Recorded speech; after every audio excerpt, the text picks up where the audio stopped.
weeks ago, the ladies from Time Out for Women called and asked if I would host the June Hire Challenge. I was super excited about it. And I realized it was going to be summer and my girls were going to be home, so I wanted to think of a challenge that I could invite them to participate in with me. They had 2 requirements. No homework. And no schedule. So we had to come up with something that would help us to believe higher and still fit into the summer routine.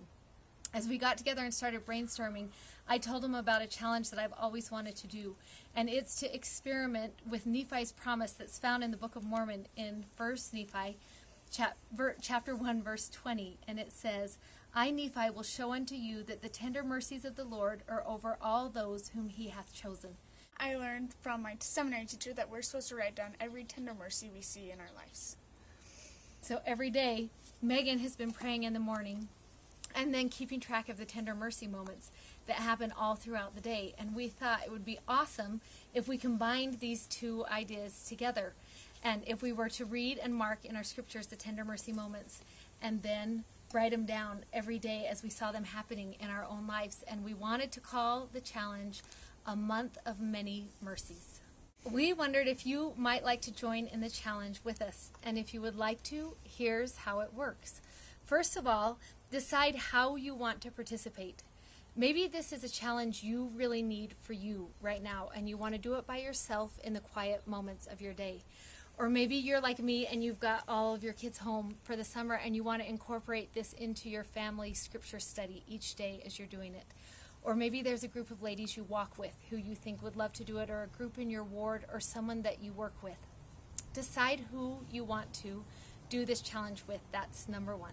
Number 2, you need to remember the requirements, which are No homework. And no schedule. and no schedule. So we're not going to assign you any number of pages to read, or we're not going to assign you a certain number of minutes to read every day. You just read as much as you can, whenever you can.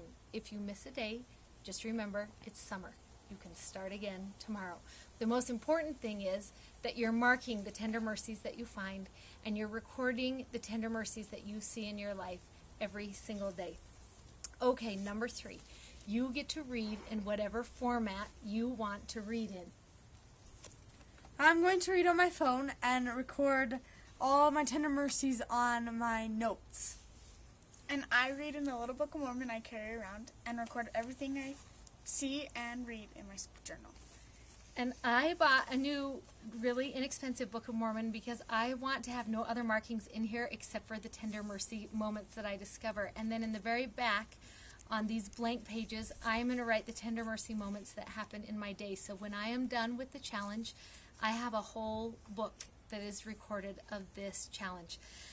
If you don't have a Book of Mormon, you can use any scriptures that you have in your home, the New Testament, the Bible, any will work. If you just look for the tender mercy moments, the loving kindnesses from the Lord, and mark them, and then watch for them in your own life. Decided that would be our challenge. This will be a month of many mercies.